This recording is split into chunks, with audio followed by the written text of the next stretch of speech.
Annie birthday సందర్భంగా అందరం ప్రభువుని స్తుతిద్దామండి. మీకు నేను చెప్పక్కర్లేదు, మీ అమ్మాయిలే కదా. ఏమి యానీ విజయవాడకు లాక్కొచ్చిన యాలీ 10వ రోజు నా దగ్గర నుంచి తీసేశారు. ఈ పాపను వీళ్ళిద్దరిని ఎత్తుకున్నాను, చాలా కాలం మాతో ఉన్నారు ఇల్లు. కానీ పుట్టినంటే పరిగెత్తుకొని మీ విజయవాడ వచ్చేసింది. అందుకని I miss her a lot. I miss you నాన్న.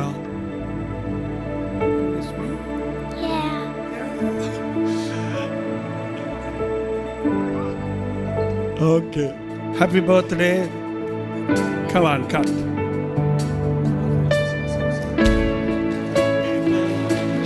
Happy birthday to you.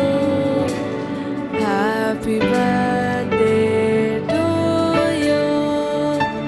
Happy birthday to dear Annie. Happy birthday to you.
అందరికీ వచ్చిన ప్రతి ఒక్కరికి వందనాలండి, హృదయపూర్వక వందనాలు.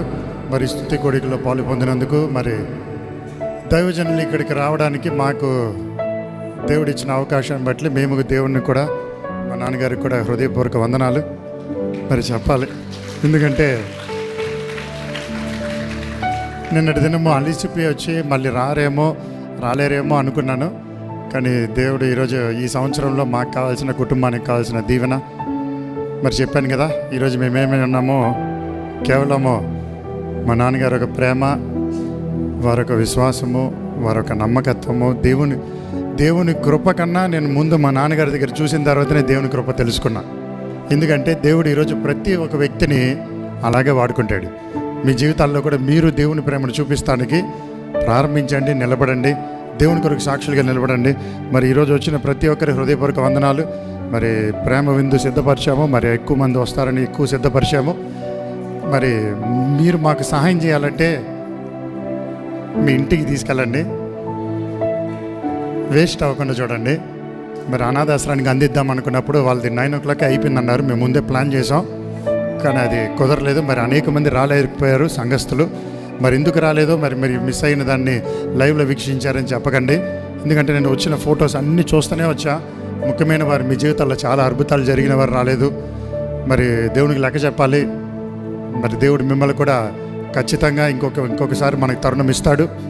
మరి నాన్నగారు ఒక ప్రార్థన ఆశీర్వాదాలతోనే ఈ క్రిస్మస్ నెలలోకి, నవంబర్ నెలలోకి, క్రిస్మస్ కాలంలోకి, కొత్త సంవత్సరపు ఆశీర్వాదంలో కూడా, ఎందుకంటే రాబోయే రోజుల్లో మరలా అక్కడ నాన్నగారికి వస్తారో లేదో నాకు తెలియదు.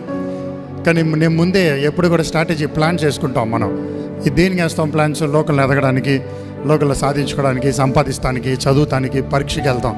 కానీ ఒక విశ్వాసి దేవునిలో ఎదగాలి, దేవుని ఆశీర్వాద సమృద్ధిగా రావాలి. ఇందాక నాన్నగారు చెప్తూనే ఉన్నారు కదా, ఏం చెప్తున్నారు? ఆశీర్వాదం అంటే నీ అవసరతలన్నీ తీరడం కాదు, ఆధ్యాత్మికమైన అవసరతలు తీరడం. ఆధ్యాత్మికంగా మనసులో ఈరోజు నా దేవుడు నాకు సహాయం చేస్తాడు, నా అవసరతలన్నీ తీరుస్తాడు తగిన సమయంలో అని నమ్మడం. అది ఈరోజు నమ్ముదాం, దేవుని కొరకు సాక్షులుగా జీవిద్దాం. మరి ఈ సమయంలో నాన్నగారికి చివరి ప్రార్థన, ఆశీర్వాద ప్రార్థనలో ముగిద్దాం. దయచేసి ప్రతి ఒక్కరు లేచి నిలబడదాం. ఎవ్వరు కూడా దయచేసి ప్రేమ విందులో పాలు పొందుకొని వెళ్ళిపోకండి. కొద్ది సిగ్గుపడద్దు, లైన్లో నిలబడాలని బాధపడద్దు. 4 కౌంటర్లు పెడతారు. మీరే సహకరించండి, పెద్దవారికి అనుమతి ఇవ్వండి, ప్రేమతోనే మనం ముగించుకుందాం.